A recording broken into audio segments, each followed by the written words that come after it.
que nous organisons dans le cycle de l'exposition Filmer les procès, un enjeu social de Nuremberg au génocide des Tutsis au Rwanda.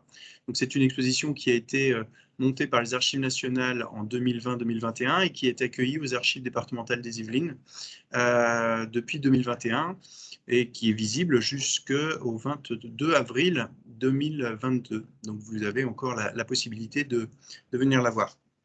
Et ce soir, donc, nous avons le plaisir et l'honneur d'accueillir deux intervenants pour un regard croisé autour, justement, du procès, un des procès, en tout cas, du Rwanda, puisque nous avons la chance d'accueillir Monsieur Olivier Laurent. Donc, vous êtes magistrat, actuellement en poste comme président du tribunal judiciaire de Marseille, mais vous avez exercé les fonctions de président de la Cour d'assises de Paris. Et à ce titre, vous avez présidé donc le procès de 2014 qui a vu la mise en accusation de Pascal Simbi Kangwa dans le cadre justement des génocides du Rwanda. Et également pour intervenir, Monsieur François Robinet, historien. Vous êtes historien en histoire contemporaine, enseignant-chercheur à l'université de Versailles-Saint-Quentin en Yvelines, et vous allez pouvoir nous apporter votre éclairage scientifique sur ces questions. Je vais d'ailleurs vous donner en premier lieu la parole, puisque ça va être l'occasion de pouvoir recontextualiser et poser les choses sur ce qui a amené à ce procès et peut-être de nous éclairer justement sur le rôle de l'historien par rapport à l'historien dans le prépare et aussi l'historien par rapport à cette source que présentent les procès filmés. Donc sans plus attendre, je vous laisse la parole pour cette première intervention. Merci beaucoup, bonsoir à toutes et à tous. Je remercie les archives départementales des Yvelines de leur invitation à participer à ce cycle de réflexion. Alors, en préambule, je dois dire que j'ai un peu hésité à accepter cette invitation, tant la date du jour, le 7 avril, est d'abord une journée de commémoration, hein, une journée consacrée à la mémoire du génocide des Tutsis du Rwanda, un événement qui, je le rappelle, je ne sais pas trop quel est le niveau de connaissance du public et des auditeurs, un événement qui a vu, durant un peu moins de 3 mois, plus d'1 million de personnes être exécutées pour leur supposée appartenance ethnique, c'est-à-dire pour le fait d'être perçus, considérés, vus comme étant Tutsis, donc des hommes, des femmes, des enfants, qui ont été massacrés en quelques semaines par un État rwandais qui a mobilisé l'ensemble des rouages qui étaient à sa disposition pour essayer de tendre vers la plus grande efficacité possible. Et puis, vous le savez, outre les moyens de l'État rwandais, une participation très active aussi d'un certain nombre, c'est des dizaines, voire des centaines de milliers de civils rwandais aux tâches d'exécution. Donc c'est vrai que cette journée du 7 avril, c'est un moment de recueil, un moment de témoignage, un moment d'écoute aussi des rescapés au Rwanda et puis aussi des rescapés et des familles qui vivent sur notre territoire. Or, mon positionnement est un positionnement qui est très différent. Mon point d'énonciation est celui d'un chercheur. Vous l'avez dit, je suis historien du monde contemporain à l'université de Versailles-Saint-Quentin, à l'université de Paris-Saclay. J'ai rencontré, moi, le Rwanda il y a déjà pas mal de temps, il y a une quinzaine d'années, en travaillant d'abord sur la médiatisation du génocide des Tutsis du Rwanda. Et puis, par la suite, j'ai ouvert en fait mes domaines de recherche, mes domaines d'intérêt aux questions mémorielles sur le génocide, à la relation franco-rwandaise. Et vous savez que cette relation, c'est une relation particulièrement tendue, particulièrement complexe dans la période post-génocide. On reviendra peut-être un peu sur ce rôle joué par la France entre 90 et 94, et aussi sur les enjeux d'accès aux archives. Donc voilà, donc je pratique des terrains au Rwanda depuis plusieurs années maintenant pour y collecter des archives, pour y collecter des témoignages, pour rencontrer les Rwandais, pour être présent aussi sur un certain nombre de sites mémoriaux. Alors pour autant, pour traiter du cas Simbi Kangwa et de son procès, je dois dire que je ne suis pas un spécialiste des questions de justice, comme peuvent l'être mes collègues Ornella Rovetta, par exemple, ou Hélène Dumas. Je dois dire aussi que je n'ai pas été conduit à témoigner durant ce procès, comme l'ont été certains de mes collègues sociologues et historiens. Je vais y revenir à l'occasion d'un procès auquel j'ai été particulièrement attentif, puisque à plusieurs degrés, à mon sens, cela a été un procès important. Certains diraient historique. Peut-être qu'on questionnera tout à l'heure ce terme. Si on en reste à l'idée d'un procès important parce que c'est le premier procès qui se tient en France en vertu du principe de compétence universelle. Je pense que M. Laurent sera beaucoup plus compétent pour revenir en détail sur cette notion, mais je voudrais juste rappeler que du côté de la Suisse ou de la Belgique, les premiers procès en compétence universelle, ou selon le principe de compétence universelle, se sont tenus en 1999 pour la Suisse, en 2001 en Belgique. Un procès important aussi parce qu'il se tient dans le contexte de la 20e commémoration, puisqu'il s'est déroulé du 4 février au 14 mars 2014 à la Cour d'assises de Paris, dans un contexte où il a bénéficié d'une relative attention médiatique, sans doute on peut le considérer trop modeste, mais tout de même une attention médiatique dans un pays où le déni des autorités et le négationnisme étaient et sont sans doute encore de mise. Un procès important aussi parce qu'il met en cause sur le sol français, pays d'exil pour un certain nombre de génocidaires, pays protecteurs aussi pour un certain nombre d'entre eux, un des cadres intermédiaires peut-être du génocide. Je rappelle juste en quelques mots qui était Pascal Simbikangwa. Il travaillait durant le génocide au service central des renseignements du Rwanda et son nom est cité assez tôt en fait dans l'histoire rwandaise. Dès 1993, un certain nombre de rapports d'ONG, notamment un rapport de la FIDH, mettent en cause son rôle dans un certain nombre de violations des droits de l'homme au Rwanda, considèrent qu'il est impliqué dans des massacres, dans des assassinats, dans des persécutions d'un certain nombre de partis d'opposition, avant même le génocide, et encore plus avec des responsabilités massives dans le temps du génocide. Et puis important peut-être aussi, et la liste n'est pas du tout exhaustive, parce que c'est un procès qui a abouti à une condamnation. Je vous rappelle que la condamnation en première instance, c'est 25 ans de prison. Il a fait appel, bien sûr, de ce jugement. C'est la Cour d'assises de Bobigny qui a confirmé ce verdict en appel en décembre 2016 et la Cour de cassation a rejeté en 2018 un pourvoi en cassation de M. Simbikangwa. Donc voilà quelques éléments un petit peu de mise en contexte général du procès, puis aussi de mon positionnement. Voilà, vous dire d'où je parle et en vertu de quel type d'expertise je parle. Et ce que je vous propose dans les quelques minutes qui m'ont gentiment été accordées et imparties, c'est de vous suggérer quelques pistes de réflexion au regard des rapports entre histoire, justice et mémoire, dans le cas précis du procès Simbikangwa et plus largement du génocide des Tutsis du Rwanda. Alors d'abord peut-être pour vous dire que les dispositifs de justice qui ont été mis en place depuis 1994 sont multiples et qu'ils sont par ailleurs pour l'historien particulièrement importants parce que pourvoyeurs d'un certain nombre de sources pour travailler à l'écriture de l'histoire. En quelques mots, je vous dresse un petit peu le panorama. Vous savez sans doute que le tribunal pénal international pour le Rwanda a été créé très tôt après le génocide, dès novembre 1994. Que le premier procès qui s'est tenu au TPIR, celui d'un bourgmestre, le bourgmestre de la commune de Taba, Jean-Paul Akayesu, procès qui a été étudié notamment par l'historienne que j'évoquais tout à l'heure, Ornella Rovetta, ce procès s'ouvre en 1997 pour un jugement une année plus tard, en septembre 1998. Et pendant une vingtaine d'années, le TPIR a un bilan qui est critiqué, qui est parfois mis en cause, mais pendant une vingtaine d'années, 82 accusés ont été jugés lors de procès qui ont abouti à la condamnation de 61 personnes. Alors, 61 personnes, l'importance bien sûr de ces condamnations, l'importance de l'éclairage d'un certain nombre de faits, et puis, si on prend la casquette de l'historien, l'importance aussi de toute la masse documentaire qui a pu être rassemblée dans le cadre des procès du TPIR. Alors aujourd'hui, on a accès aux actes d'accusation, aux ordonnances, aux décisions, aux jugements, aux arrêts, mais aussi à un grand nombre de pièces à conviction, à un grand nombre d'enregistrements audiovisuels des audiences qui sont, il faut le savoir pour le public, consultables. Alors, à Arusha, si vous avez la chance de vous déplacer à la section des archives d'Arusha, mais aussi plus aisément dans la base de données judiciaires en ligne du TPIR, où vous pouvez avoir accès à un très grand nombre, la quasi-exhaustivité de ces pièces. Un deuxième type de justice s'est mis en place au Rwanda.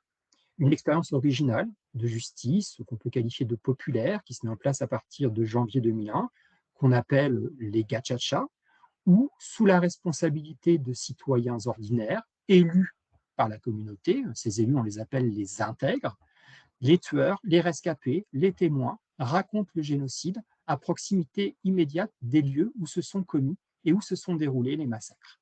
C'est une expérience qui a duré une dizaine d'années, qui a donné lieu là aussi à la conservation, à l'indexation, à la valorisation d'un très grand nombre de documents, notamment les comptes rendus des procès, qui sont particulièrement précieux aussi pour l'historien. Et vous savez peut-être qu'une des historiennes françaises qui travaille sur le génocide, Hélène Dumas, a mis à profit il y a déjà quelques années une partie de ses sources. Et puis, et là on en vient directement à ce qui nous concerne, il y a une troisième catégorie, je simplifie un tout petit peu, mais globalement une troisième catégorie de procès qui se sont donc tenus en vertu de la compétence universelle. D'abord en Suisse, en Belgique, en Allemagne, en Norvège, au Canada, aux Pays-Bas. Dans le cas français, les procès ou ces procès ont été tardifs. Alors, pourquoi tardif? Les explications sont sans doute complexes, c'est en partie lié aux relations diplomatiques difficiles, dégradées, voire tendues entre la France et le Rwanda depuis 1994, à des tensions aussi qui sont liées à la question des extraditions, aux moyens sans doute qui sont dévolus aussi aux enquêtes de la justice. Ces retards ont valu en 2004 à la France une condamnation par la Cour européenne des droits de l'homme, mais on peut considérer qu'à partir de 2012 et la mise en place d'un pôle crimes contre l'humanité, crimes et délits de guerre, rattaché d'abord au tribunal de grande instance de Paris, désormais rattaché au parquet national antiterroriste, les procédures se sont accélérées. Et c'est cette accélération qui a donné lieu au procès, puis à la condamnation de Pascal Simbikangwa. Sachez aussi, mais vous le savez sans doute, que ce procès n'est pas isolé, puisque par la suite, ce sont deux anciens bourgmestres de la commune de Kabarondo, Tito Barreira et Octavian Genzi, qui ont été condamnés en première instance à la réclusion criminelle à perpétuité en juillet 2016, une peine qui a été confirmée en appel 2 ans plus tard, en juillet 2018. Et puis enfin, en 2021, plus récemment, un ancien interamoué réfugié en France, Claude Mouraïemana, a été lui-même condamné à 14 ans de réclusion criminelle. Donc, si vous voulez, ce premier procès, on peut considérer qu'il ouvre sans doute un contexte nouveau pour la justice française et pour la manière dont cette justice française prend en charge le génocide des Tutsis du Rwanda, puisque d'autres procédures sont en cours, alors parfois des procédures extrêmement anciennes, sous l'impulsion d'une association que vous connaissez peut-être, le collectif des parties civiles pour le Rwanda. Plusieurs dossiers sont actuellement en instruction avec, on peut l'espérer, des procès qui s'annoncent par la suite. Et ce qui est intéressant aussi sur ces procès, c'est de savoir que la justice française et l'État français a immédiatement considéré la valeur historique des débats qui se sont tenus ou qui vont se tenir dans le cadre de ces jugements, puisque ces procès ont été enregistrés avec des enregistrements audiovisuels intégraux, alors dans un cadre fixé par la loi du 11 juillet 1985, je cite, qui tend à la constitution d'archives audiovisuelles de la justice. Alors je passe un petit peu les détails et les volumes en fait des films qui ont été tournés, mais pour Simbikangwa, c'est 81 fichiers numériques pour une durée totale de plus de 185 heures. Donc autant de matière, là aussi, pour les historiens.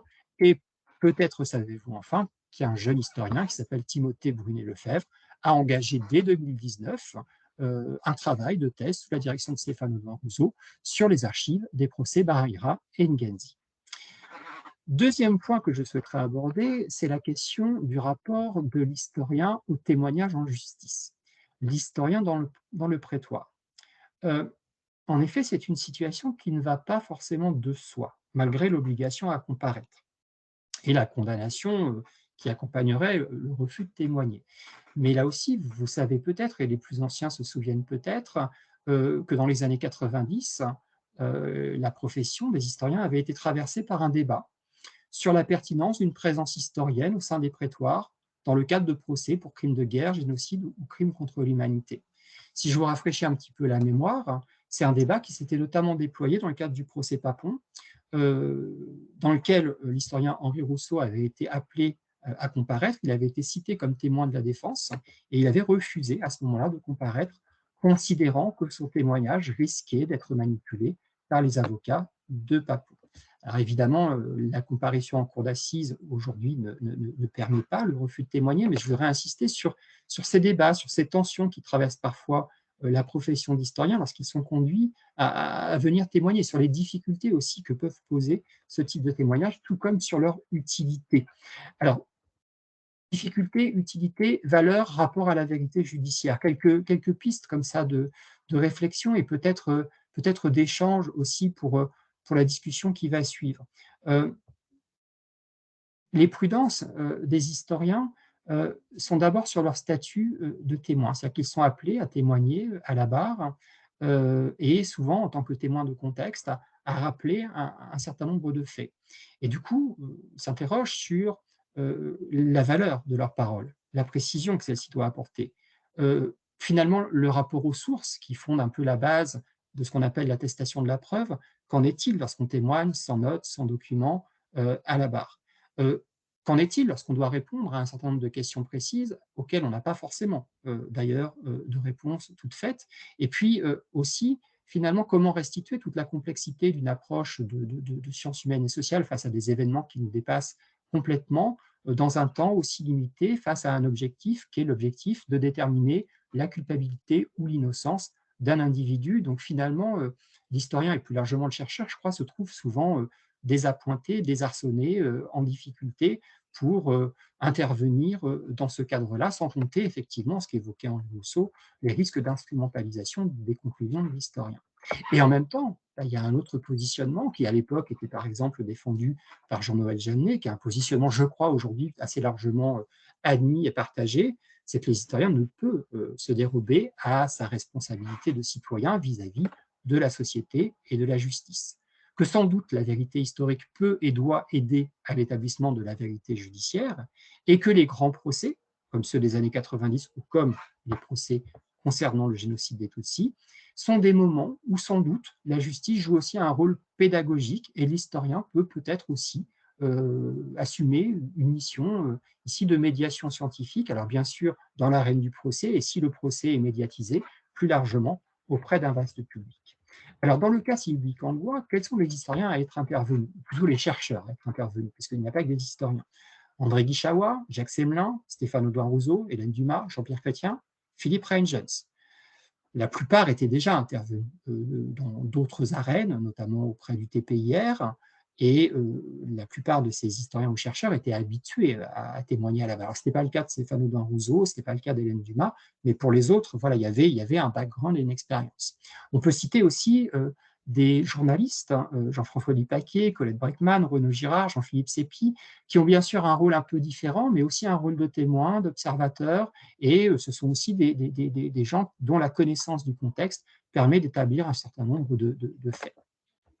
Donc, ce qui me semble intéressant, c'est que ces chercheurs et ces journalistes livrent devant la justice des éléments qui permettent sans doute de comprendre la nature du génocide, les étapes de son déroulement, le jeu des acteurs, les dynamiques dans lesquelles ils s'inscrivent, et il me semble que la connaissance du génocide qu'ils tentent d'apporter en témoignant à la barre permet de remettre en contexte les actes, permet de préciser le contexte dans lequel ou dans lesquels les actes de l'accusé ont été perpétrés.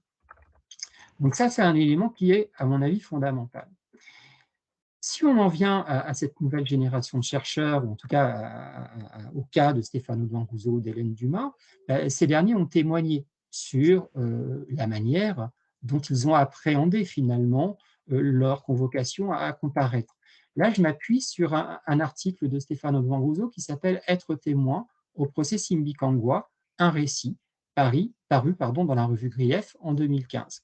Je vais le citer un tout petit peu longuement parce que c'est intéressant à la fois dans l'implication et l'engagement du chercheur dans cette démarche de recherche de la vérité judiciaire, et puis en même temps aussi de toutes les tensions par lesquelles il est traversé dans finalement la charge et la mission qui est la sienne face à un événement qui nous dépasse tellement. Il nous dit « Je n'étais pas tellement surpris d'être cité à comparaître par l'accusation. Depuis quelques années, je m'étais engagé dans la recherche sur le génocide des Tutsis rwandais et sur le rôle qu'avait pu jouer la France dans cette catastrophe. Certes, il allait de soi que sur le dossier du capitaine Simbi Kangwa, je n'avais rien à dire, n'ayant en tant que témoin aucun accès au dossier. D'autre part, je n'étais nullement spécialiste de l'Afrique des Grands Lacs. Si ma présence était requise à la barre, c'était comme directeur d'études à l'EHESS, spécialiste des violences extrêmes de la période contemporaine, au titre de professeur et de généraliste, en somme, afin d'expliquer aux jurés la logique génocidaire de 1994 et de récuser sa lecture courante en termes de massacre interethnique, incompréhensible de par leur sauvagerie même. Il s'agissait de faire court, en somme. Et il précise, c'est bien ce qui me déplaisait. Cette impression d'être implicitement instrumentalisé, de sentir sa parole presque dictée d'avance. En tant que chercheur, le point central de mon intérêt pour le génocide de 1994 a trait à la violence des voisins. Dans le génocide, les Tutsis présentent un cas extrême. Mais ce n'était pas de cela qu'il faudrait parler, car sur ce point, le travail du chercheur eût pu, avec un peu d'habileté rhétorique et une bonne dose de mauvaise foi, être mis au service d'une lecture purement interethnique, d'une violence spontanée et tout entière venue d'en bas. Donc là, il reprend un peu l'argument à l'époque de Rousseau. Et pour autant, dans une deuxième partie de son témoignage, il explique l'angoisse, juste avant de comparaître, et puis le moment de bascule, au moment où il comparait, effectivement, il donne énormément de lui-même et de ses connaissances pour essayer d'apporter, d'éclairer les juges sur sa connaissance des faits. Donc au total, parce que je vois que mon temps est déjà presque achevé, au total, au-delà de cette tension entre le positionnement habituel de l'historien et le rôle et les missions qu'on lui demande d'assurer à la barre, ce qui me semble intéressant en conclusion, c'est que ces procès, je ne suis pas sûr qu'ils aient apporté en tant que tel à la connaissance historique, mais ils ont apporté de la matière, ça c'est sûr pour les historiens.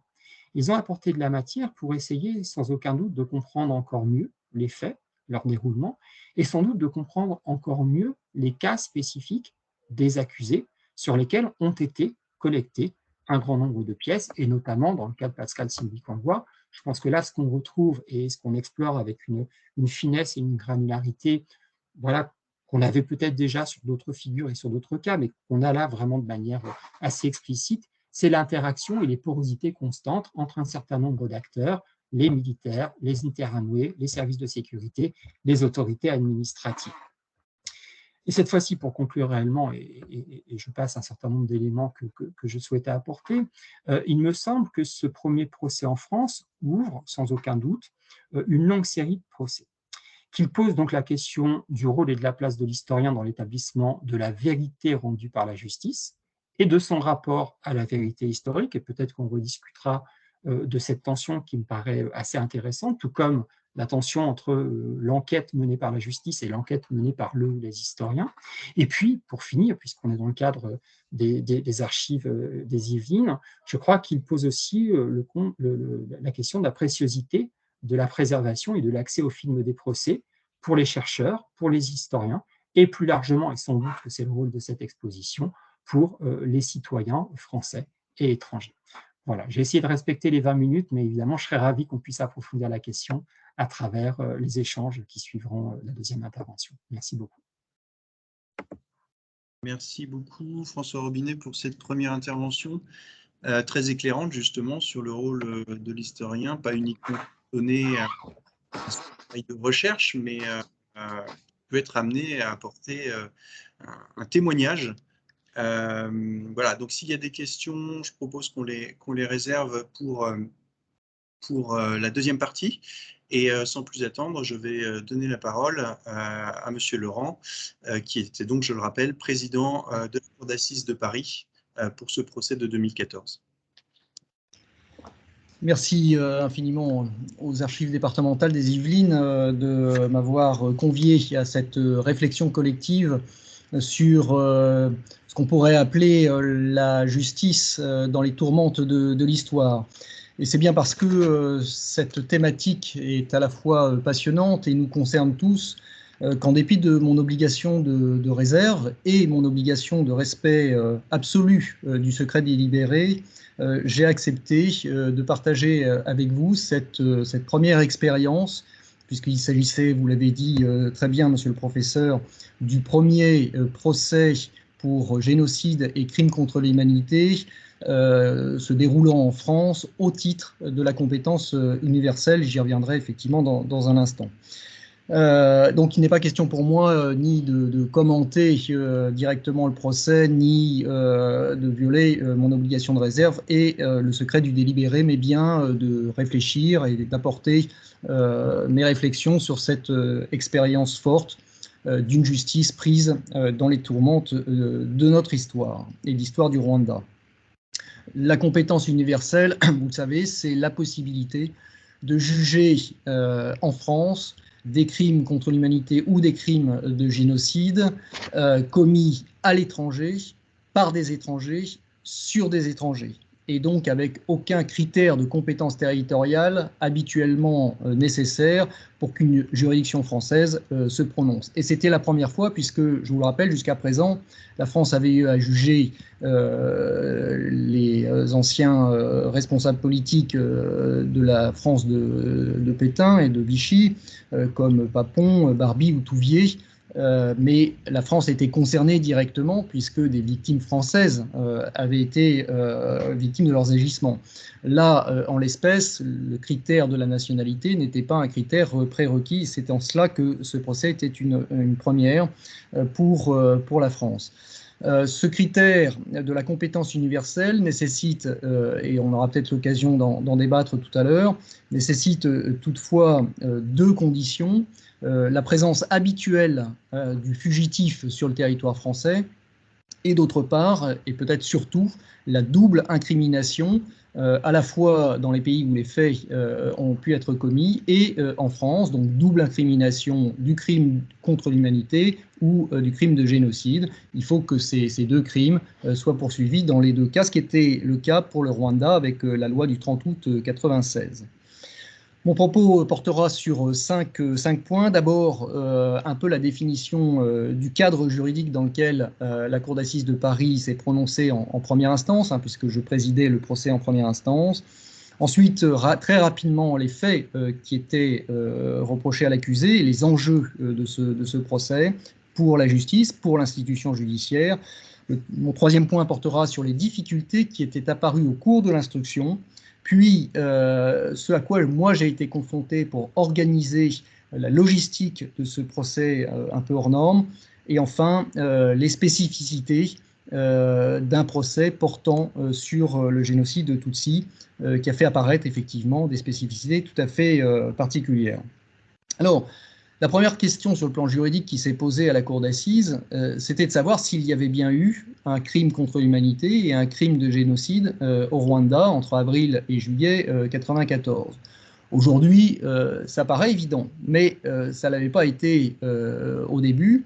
Et il a fallu que la Cour d'assises, puisque c'était un préalable pour démontrer sa compétence universelle, démontre et motive en quoi les faits commis au préjudice de la communauté Tutsi étaient bien constitutifs du crime contre l'humanité ou du crime de génocide. Je rappelle que le crime contre l'humanité est défini à l'article 212.1 du Code pénal par la pratique massive et systématique d'exécutions sommaires ou d'actes inhumains inspirés par des motifs politiques, religieux ou raciaux et organisés, et c'est ça qui est important, en exécution d'un plan concerté à l'encontre d'un groupe de population civile. La Cour d'assises de Paris, dans son arrêt donc rendu en 1994 dans cette affaire, a considéré, et je lis la motivation, a considéré que la rapidité d'exécution et la simultanéité des massacres, leur généralisation à l'ensemble du territoire, la mobilisation des moyens civils et militaires de l'État, le développement d'une propagande médiatique appelant à la haine interethnique et au meurtre des opposants politiques, la distribution des armes aux Interamwe, qui étaient des milices civiles donc entraînées sur le plan militaire, le contrôle systématique des civils aux barrières et l'exécution immédiate de ceux suspectés d'être Tutsis ou complices de l'ennemi, et enfin l'ampleur du nombre des victimes, évaluées à plusieurs centaines de milliers de personnes en l'espace de 3 mois, révélait l'efficacité d'une organisation collective reposant nécessairement sur un plan concerté. C'est ainsi que la Cour d'assises de Paris a considéré que les faits commis au Rwanda au cours de cette période d'avril à juillet 1994 constituaient bien un crime contre l'humanité, avec la démonstration d'un plan concerté, qui est donc un critère requis et qui peut ainsi distinguer un peu avec des crimes de guerre. On en parle beaucoup pour l'Ukraine actuellement.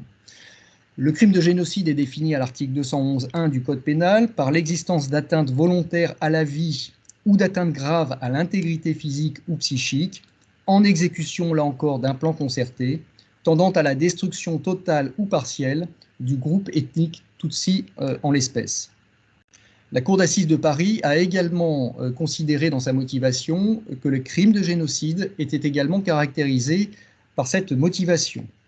Elle a indiqué que les récits relatifs au fonctionnement des barrières sont particulièrement éloquents puisque le tri meurtrier s'opérait exclusivement en fonction de l'origine ethnique figurant sur les cartes d'identité, quel que soit l'âge, le sexe, l'identité ou l'engagement politique supposé de la personne contrôlée. Le recours aux caractéristiques morphologiques comme critère d'appartenance à l'ethnie Tutsi, à défaut de carte d'identité ou en cas de suspicion de falsification de celle-ci, illustre également cette volonté de purification ethnique et d'extermination du groupe tout entier. De la même manière, les messages diffusés sur la RTLM, la radio-télévision libre des Mille Collines, appelant à la chasse aux Tutsis sur la base de listes nominatives, démontrent l'assimilation du Tutsi à la définition de l'ennemi et manifestent la volonté de supprimer cette ethnie supposée appartenir dans sa totalité au FPR, le Front de Libération pour le Rwanda, qui était donc, je vous le rappelle, la composante armée des Tutsis. L'existence, a poursuivi la Cour d'assises, l'existence d'un plan concerté dans cette course à l'extermination de la communauté Tutsi ressort des mêmes éléments que pour le crime contre l'humanité: rapidité et propagation à tout le pays des opérations d'élimination, utilisation de tous les échelons de la chaîne administrative et militaire, formation des milices à l'usage des armes, distribution des armes aux interamway et aux civils, établissement de listes de Tutsis à tuer, fouille des domiciles occupés par les Tutsis, ramassage de cadavres avec des camions appartenant à l'administration, inhumation des personnes tuées dans des fosses communes anonymes, ampleur considérable du nombre de victimes en l'espace de seulement 3 mois. C'est ainsi que la Cour d'assises de Paris a donc considéré qu'elle était bien compétente parce qu'on était bien en face d'un crime de génocide et d'un crime contre l'humanité. Elle s'est appuyée également à ce sujet sur une décision rendue par la Chambre d'appel du Tribunal pénal international pour le Rwanda, le TPIR, dans un arrêt Karemera du 16 juin 2006, qui avait considéré que l'existence des crimes contre l'humanité et de génocide était un acquis pour cette juridiction internationale. Et donc, couper court à toute discussion sur l'existence ou non des crimes de génocide et de crimes contre l'humanité. Quelques mots rapides sur les faits dont était saisie la Cour d'assises. Vous l'avez indiqué, monsieur le professeur. Après 4 ans d'instruction qui s'est déroulé entre 2009 et 2013, Pascal Simikangwa s'est vu renvoyé devant la Cour d'assises de Paris pour avoir participé personnellement à l'organisation des barrières mises en place principalement à Kigali le concernant, destinées à faire ce filtre meurtrier entre Hutus et Tutsis, et pour les avoir organisés et les avoir approvisionnés en armes. Il était effectivement un capitaine de l'armée rwandaise, responsable des services de renseignement en 93-94, avec cette double particularité sur le plan de la personnalité qu'il était issu d'un couple mixte, Hutu et Tutsi, père et mère, donc d'origine différente, et d'autre part qu'il était hémiplégique à la suite d'un accident grave de la circulation intervenu quelques années auparavant. On avait donc un accusé poursuivi pour crime contre l'humanité, dont la moitié de sa filiation appartenait à la communauté victime Tutsi, et d'autre part qui était en chaise roulante, hémiplégique à la suite de cet accident. Ce qui donnait quand même une spécificité, j'y reviendrai au cours du procès. Ce procès a eu lieu, vous l'avez rappelé, monsieur le professeur, à une date délicate pour l'institution judiciaire, puisqu'il s'est déroulé du 4 février au 14 mars 2014, c'est-à-dire un mois avant, entre 1 et 2 mois avant les commémorations du 20e anniversaire du génocide. Et de ce point de vue, un certain nombre d'entre nous sommes posé la question d'un audiencement qui pouvait être analysé comme un audiencement politique pour démontrer au Rwanda qu'on avait jugé le premier dossier du génocide avant les 20 ans du génocide, ce qui n'était quand même pas un délai très raisonnable. J'espère que les débats ont démontré que ces dates d'audiencement n'avaient eu aucun effet sur le déroulement des débats. Les enjeux de ce type de procès pour l'institution judiciaire française, c'est d'une part le risque de se transformer en tribunal de l'histoire et que les débats deviennent une sorte de colloque entre professeurs d'université, journalistes, experts en tout genre, pour rechercher la responsabilité politique, diplomatique, militaire de la France, celle des Hutus dans leur généralité, et non pas celle d'un homme qui est poursuivi pour des actes précis dans un contexte bien sûr très, très particulier. Le deuxième écueil, bien sûr, c'est de ne pas se transformer en tribunal des vainqueurs, d'une majorité contre une minorité qui serait la minorité Hutu dans ce contexte judiciaire, et où, avec le recul de l'histoire, l'institution judiciaire incarne un tribunal des vainqueurs. À la lecture du dossier, très vite me sont apparues des difficultés sur le déroulement de cette instruction. Outre le fait que, je crois, 4 ou 5 de mémoire juges d'instruction s'étaient succédés entre 2009 et 2013, ce qui, dans des dossiers aussi complexes et aussi volumineux, n'est jamais propice à une bonne administration de la justice, j'ai constaté à quel point la qualité des relations diplomatiques entre la France et le Rwanda, bien sûr, au premier titre, mais aussi entre la France et la Belgique, la France et la Suisse, la France et la Norvège, la France et le Canada, était essentielle au bon déroulement de l'instruction. Nous avions tous besoin, les juges d'instruction avaient tous besoin de leurs homologues pour essayer d'enrichir, de comprendre ce qui avait pu se passer et étayer le dossier d'information. Et dès lors qu'il y avait un refroidissement, notamment entre la France et le Rwanda, dont les relations diplomatiques ont toujours été très compliquées, dès lors qu'il y avait un refroidissement, on pouvait perdre 6 mois, 1 an, ou voire 2 ans en termes de qualité d'investigation et de facilité d'investigation, tellement nos différents États sont interdépendants. Par ailleurs, et vous l'avez très bien justement souligné, monsieur le professeur, j'ai constaté à quel point l'instruction s'était transformée à partir de 2012, au moment de la création du pôle crimes contre l'humanité au tribunal judiciaire de Paris. Une équipe a été mise en place de juges d'instruction volontaires, spécialisés, experts sur ce type de faits, entourés d'assistants spécialisés et de juristes assistants, et c'est donc une véritable équipe qui s'est attelé à l'instruction de ces dossiers, ce qui n'avait pas été le cas jusqu'à présent. Cette spécialisation des juges d'instruction ne s'est accompagnée par la suite d'une spécialisation des enquêteurs qui est indispensable aussi qu'à partir de 2013, avec la création de l'Office central pour les crimes contre l'humanité, avec là aussi des enquêteurs très spécialisés. Il ne suffit pas que les juges d'instruction le soient, encore faut-il que les enquêteurs qui travaillent sous leur mandat le soient également.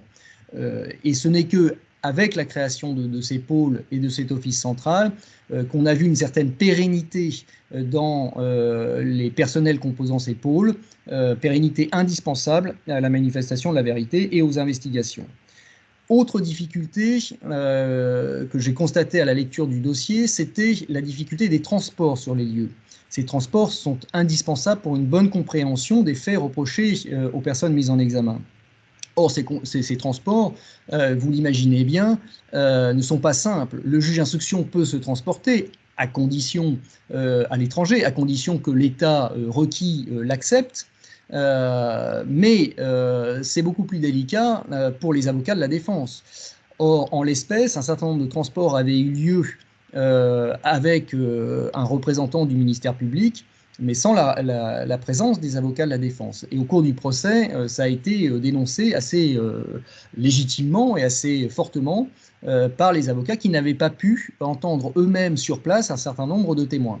Alors, toutes les confrontations indispensables ont eu lieu sous forme de visioconférence en présence des avocats de la défense par la suite au cours de l'instruction, mais les transports des conseils de l'accusé au Rwanda n'avaient pas pu être possibles. Et c'est vrai que dès lors que des représentants du ministère public étaient présents, la question de l'égalité des armes pouvait se soulever. Autre difficulté, c'était la traduction en français immédiate des témoignages recueillis au Rwanda. Un certain nombre de témoins entendus par des gendarmes au Rwanda étaient entendus sur procès verbal, mais avec une traduction immédiate et sans l'intermédiation d'un premier établissement de procès verbal en Kinyarwanda et ensuite d'une traduction de ce procès verbal en français. Or, au cours du procès, on a vite vu que la langue du Rwanda est une langue difficile à traduire, très imagée, avec parfois des significations qui peuvent varier énormément selon le contexte. Et c'est une difficulté qui a été ressentie tout au long de l'instruction, mais aussi au cours du procès. Autre difficulté apparue à la lecture du dossier, c'était les enquêtes menées par les ONG, vous l'avez indiqué, monsieur le professeur, mais aussi par le collectif pour les parties civiles du Rwanda, le CPCR, des enquêtes qui s'apparentaient un peu à un système accusatoire, où les parties font elles-mêmes leurs propres investigations avant de les transmettre à l'autorité judiciaire. Alors, certaines de ces investigations ont été très utiles, et je ne jette pas la pierre, bien sûr, ni aux ONG, ni au collectif des parties civiles pour le Rwanda, parce qu'elles ont apporté leur pierre à l'édifice du dossier, mais selon une procédure qui s'apparente encore une fois plus à un système accusatoire qu'inquisitoire. Et cela a été là aussi dénoncé par la défense.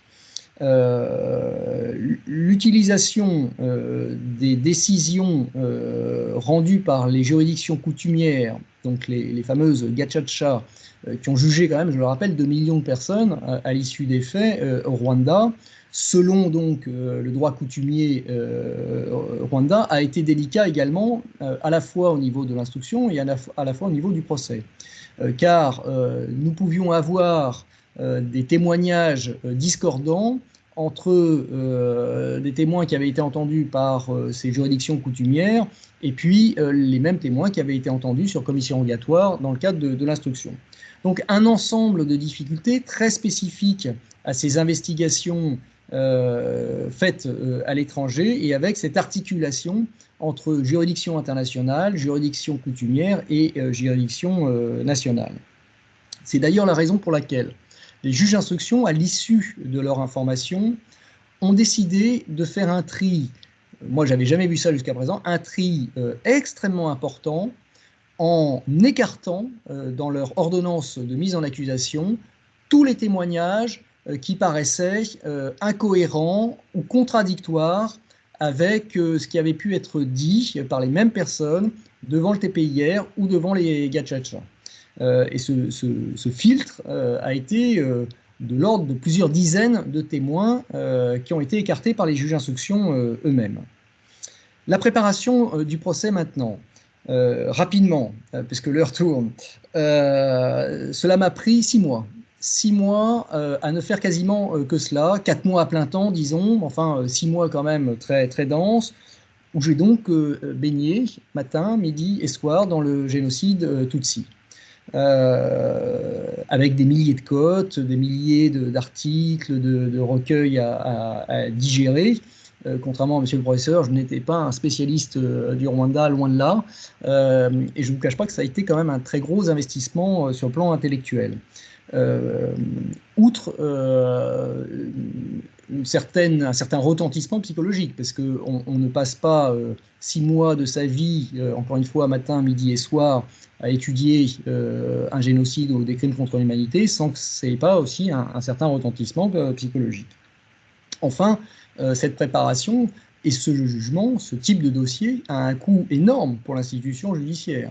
Parce que pendant 6 mois, voire 8 mois, vous avez des magistrats, que ce soit au siège ou au parquet, qui ne consacrent quasiment l'intégralité de leur activité sur un dossier. Donc un coût en ressources humaines qui est quand même non négligeable.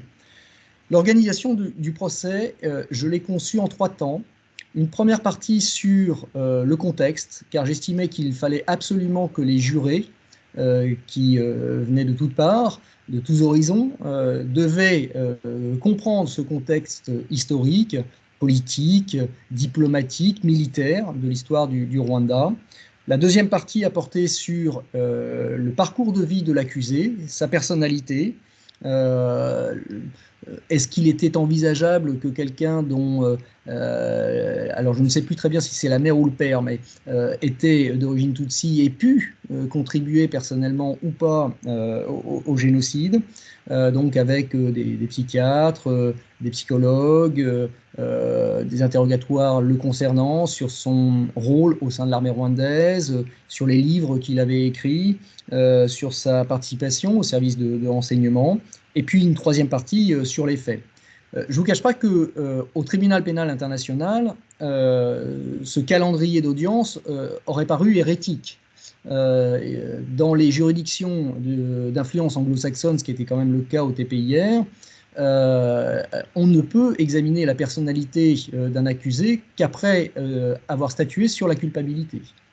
En France, on considère que pour comprendre un éventuel passage à l'acte, il faut avoir compris un petit peu le parcours de vie d'un accusé. Et c'est la raison pour laquelle on examine ce parcours de vie et cette personnalité avant d'examiner, in fine, les faits qui sont reprochés à l'accusé dans le moindre détail.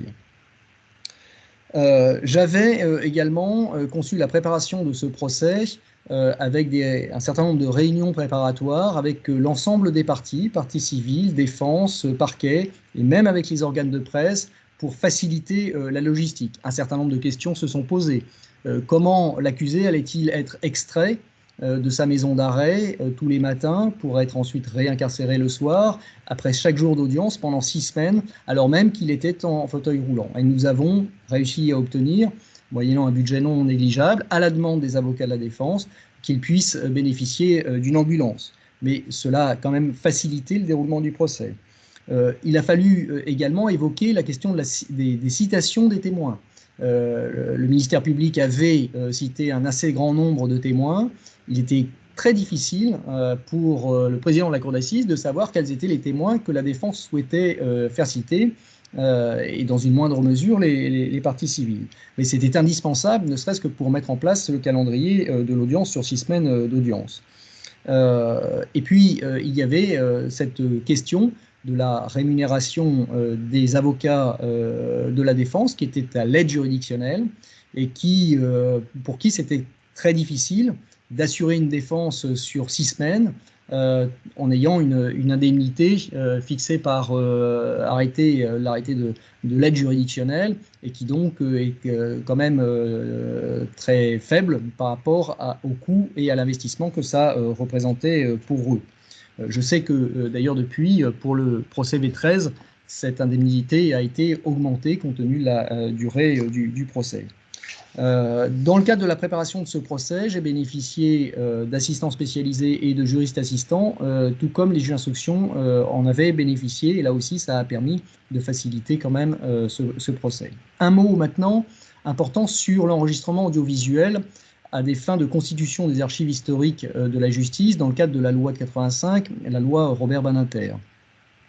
La procédure prévoit que cet enregistrement audiovisuel doit être autorisé par le premier président de la cour d'appel.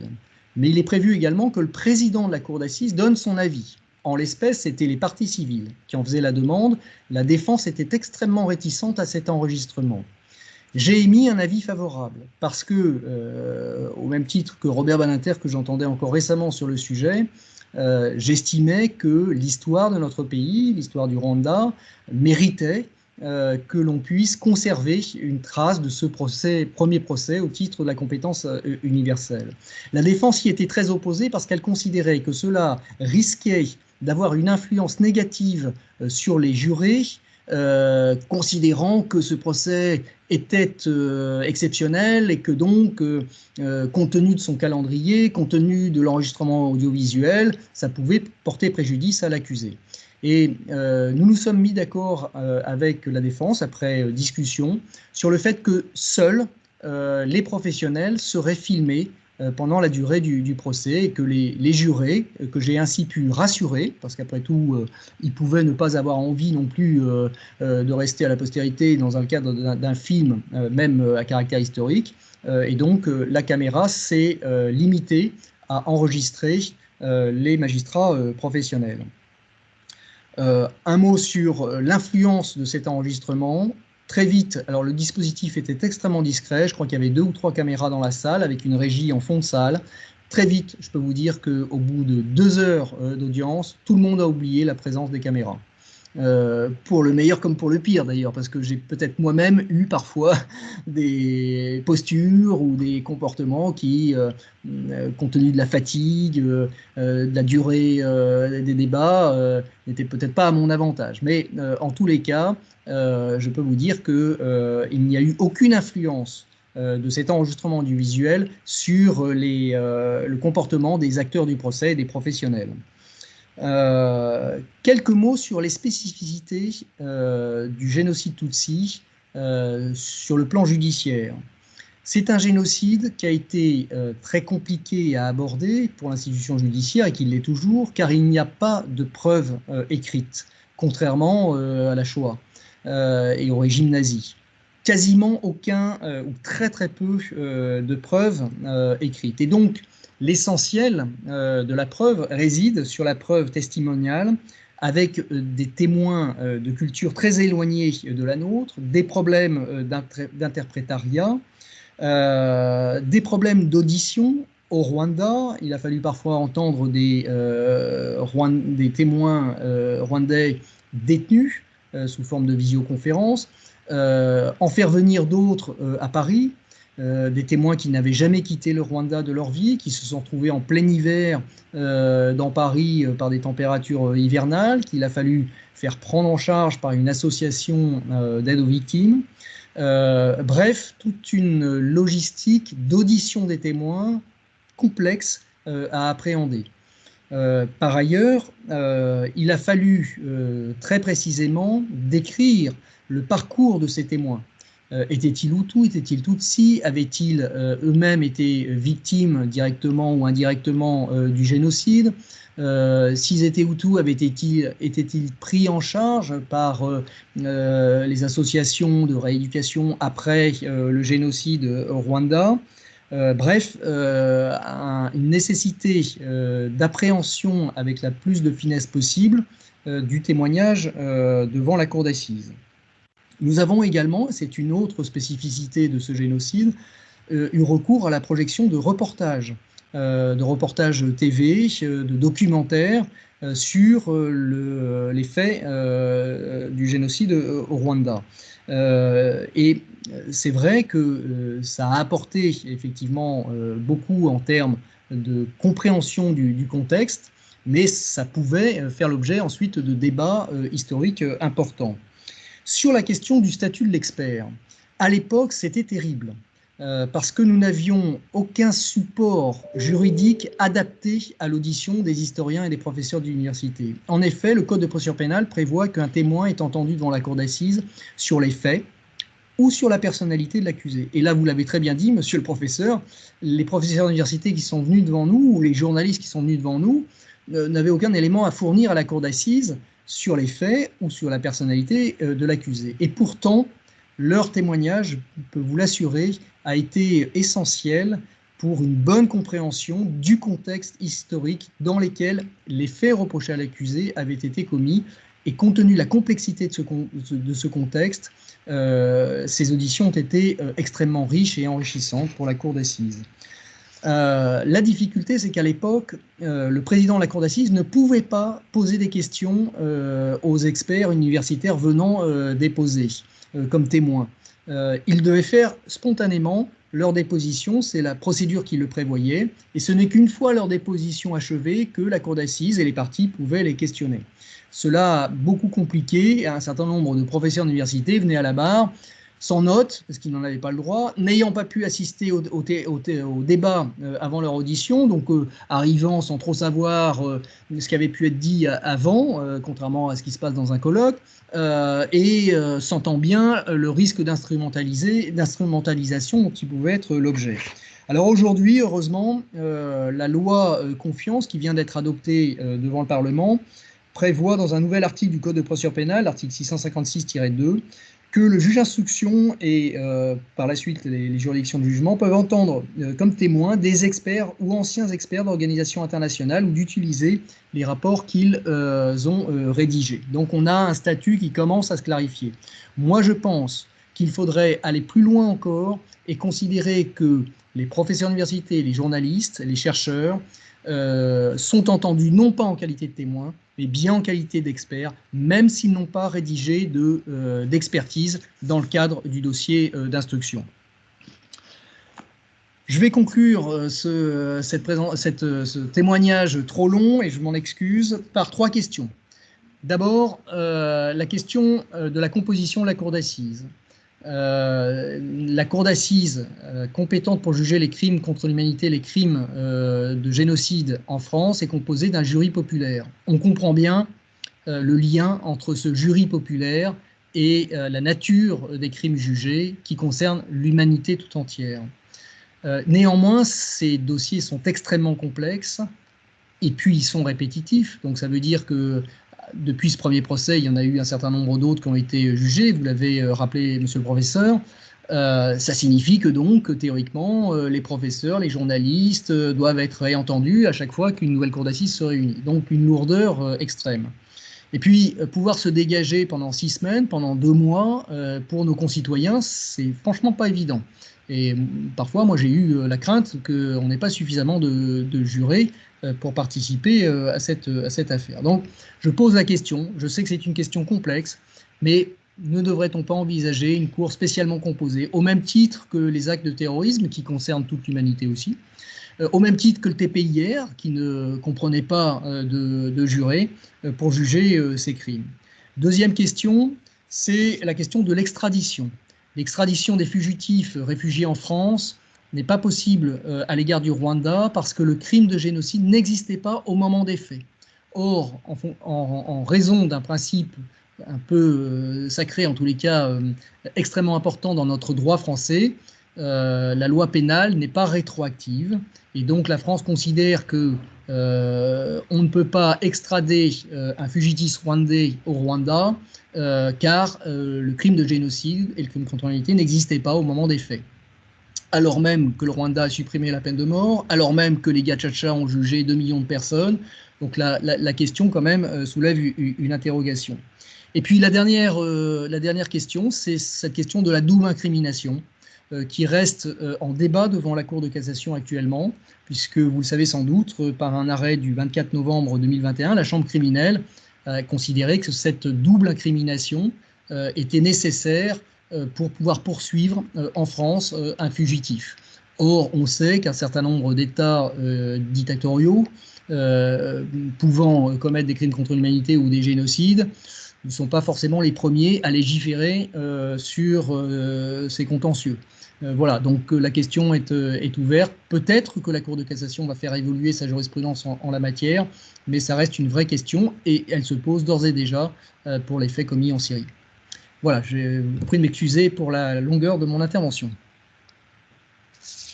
Merci beaucoup, Monsieur le Président, pour cette intervention exceptionnelle et passionnante qui nous a permis de plonger dans le fonctionnement de la justice à travers une affaire exceptionnelle. Et en tout cas, de voir les difficultés qui se posent, déjà les difficultés de qualification, comme vous l'avez présenté, pour déterminer des procès de cette ampleur. et ensuite les difficultés d'instruction et de déroulé par rapport à ce procès qui se déroulait sur des faits commis à l'étranger. Est-ce qu'il y a des questions ou est-ce que M. Robinet souhaite réagir à des points qui auraient été soulevés par M. Laurent? Merci beaucoup. Tout d'abord, pour dire l'intérêt que j'ai porté à ce qui est plus un témoignage, c'est aussi une analyse et un retour réflexif finalement sur une expérience assez unique. Des questions, pas vraiment. Après, enfin, vous l'avez compris, il y a pas mal d'interfaces possibles entre les deux interventions, notamment celle sur le statut que peuvent jouer les experts, effectivement. C'est vrai que, enfin, de mon point de vue, ce qui me semblerait pouvoir peut-être mieux mettre au service le travail des chercheurs, particulièrement des historiens, à l'établissement, disons, sinon de la vérité judiciaire, en supposant que ça veut dire vraiment quelque chose, mais en tout cas à l'établissement des faits, et puis à la consolidation d'une accusation, ou au contraire peut-être à la démonstration de l'innocence d'un certain nombre d'acteurs, ce serait que les chercheurs et les historiens puissent venir avec leurs outils ou avec leurs armes, entre guillemets. C'est-à-dire, alors, certains l'ont fait dans le cas du TPIR, c'est-à-dire qu'ils ont participé à l'instruction, à la recherche de documents, à la collecte de témoignages. Et c'est vrai qu'en France, pour le moment en tout cas, ça semble difficile, délicat. Alors peut-être que cette nouvelle loi va changer les choses. Je ne sais pas, si elle a déjà été pratiquée d'ailleurs quelque part dans un cadre, je ne crois pas encore. Donc, pardon, votre micro n'est pas branché. Oui. Je ne pense pas que ça a été, parce qu'elle vient tout juste d'être votée, et d'entrer en vigueur, donc ça m'étonnerait qu'elle ait été utilisée. Mais moi, je pense sincèrement que les universitaires, les chercheurs, les journalistes devraient avoir le statut d'expert et pas de témoin. Vous ne témoignez pas, vous êtes là pour faire part d'une expertise. Et donc, il faudrait créer un statut de l'expert chercheur universitaire journaliste qui vient éclairer la juridiction, sans avoir à se prononcer sur la personnalité ou les faits reprochés à l'accusé. Donc c'est simplement un peu de travail d'imagination pour avoir une nouvelle catégorie. Vous savez que les acteurs d'un procès pénal sont très définis. Vous êtes témoin, vous êtes partie civile, vous êtes accusé. Et vous êtes expert judiciaire. Mais les experts judiciaires dans notre droit sont ceux qui sont intervenus au cours de l'instruction. Or là, on a vu à quel point il y avait un certain nombre de chercheurs qui étaient cités par les parties, ministère public, partie civile ou défense, et qui n'avaient pas pour autant été du tout associés à l'instruction, mais qui venaient juste au titre de leur connaissance du génocide rwandais. Oui, tout à fait. Moi, je vous rejoins assez sur effectivement cette idée. Et en vous écoutant, il y a une deuxième question qui m'est venue. Je voulais savoir si finalement l'expérience que vous aviez eue et l'expertise que vous aviez finalement accumulée à travers le travail conduit, vous avez amené à être impliqué aussi ou à être sollicité plutôt dans le cadre des 2 procès qui ont suivi. Est-ce qu'on a bénéficié du travail que vous avez accompli sur le génocide des Tutsis d'une certaine manière? Est-ce que vos collègues vous ont contacté, mobilisé? Je ne sais pas si vous pouvez en parler d'ailleurs. Alors, la cour d'assises d'appel a eu connaissance, et puis les autres cours d'assises a eu connaissance, mais en tous les cas, la cour d'assises d'appel a eu connaissance de la décision rendue et de la motivation rendue, qui était une motivation assez longue quand même, qui devait faire entre 20 et 30 pages. Alors, c'est rien par rapport à ce qu'on pourrait écrire, bien sûr, sur le génocide rwandais, mais c'est une motivation qui était quand même assez longue, et la cour d'assises d'appel en a eu connaissance. Les autres cours d'assises peuvent très bien en avoir connaissance, il suffit de faire une demande pour se faire transmettre la motivation. En revanche, je n'ai pas été entendu. Je ne suis pas certain que ça aurait apporté grand-chose. En revanche, la question de l'audition des juges d'instruction devant notre juridiction, devant la cour d'assises, s'est posée. Parce qu'en Belgique, les juges d'instruction sont quasiment systématiquement entendus par les cours d'assises. Et nous, il est extrêmement rare, c'est possible, mais il est extrêmement rare que les juges d'instruction soient entendus. Les enquêteurs le sont, les juges d'instruction beaucoup moins souvent. Mais c'est vrai qu'on pourrait imaginer que dans ce type de dossier, compte tenu de la complexité des investigations, les juges d'instruction le soient un peu plus souvent. La difficulté, c'est que le juge d'instruction signe l'ordonnance de mise en accusation. Et donc, à l'issue de l'information, il s'engage en expliquant en quoi, à leurs yeux, il existe des charges suffisantes contre l'accusé d'avoir commis les crimes qui lui sont reprochés. Et donc, leur audition n'est pas simple, parce que ça peut très vite devenir un débat sur leur appréciation des charges telles que rédigées dans l'ordonnance de mise en accusation. Et c'est la raison pour laquelle, très souvent, les juges d'instruction en France ne sont pas entendus par la cour d'assises. Merci beaucoup. Est-ce qu'il y a des questions parmi les personnes qui assistent à cette conférence?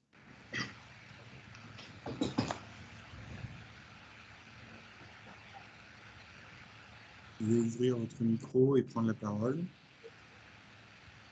Première question, toujours la plus compliquée.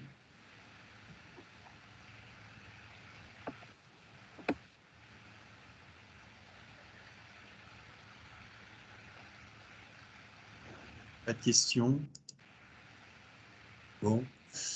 Monsieur Robinet, Monsieur Laurent, est-ce que vous voulez porter un mot de conclusion? Je suis certain que monsieur le professeur sera beaucoup plus à même que moi de conclure ces échanges. Et, je le laisse, compte tenu de sa hauteur de réflexion sur ces faits, conclure. Oui, alors, c'est difficile parce qu'effectivement, je ne sais pas exactement à qui nous nous adressons et quel est le niveau de connaissance, d'attention, d'intérêt, en fait, du public. Après, moi, ce que je constate peut-être, et peut-être qu'on peut conclure là-dessus, c'est que ce qui s'est passé depuis 2019, à savoir la commission d'enquête conduite par Vincent Duclerc, le travail qui a été conduit par des chercheurs et des historiens durant 2 ans sur plus spécifiquement les responsabilités françaises et le déplacement d'Emmanuel Macron aussi en mai 2021 a sans doute en partie changé le contexte sur la manière dont le génocide des Tutsis est aujourd'hui appréhendé en France au sein de la classe politique, au sein déjà d'un certain nombre de partis, dans les milieux universitaires et plus largement auprès du grand public. Alors je ne dis pas que c'est un changement radical, que c'est un bouleversement radical, mais je pense que désormais, même si la question, beaucoup d'acteurs étaient conscients de l'importance de la question dès les années 90, je crois qu'aujourd'hui, il y a plus d'institutions qui s'emparent en fait du sujet, du côté du monde des archives, par exemple, du côté du monde universitaire, où le sujet, disons, apparaît un peu moins sulfureux dans certaines dimensions qui sont liées à la relation franco-rwandaise.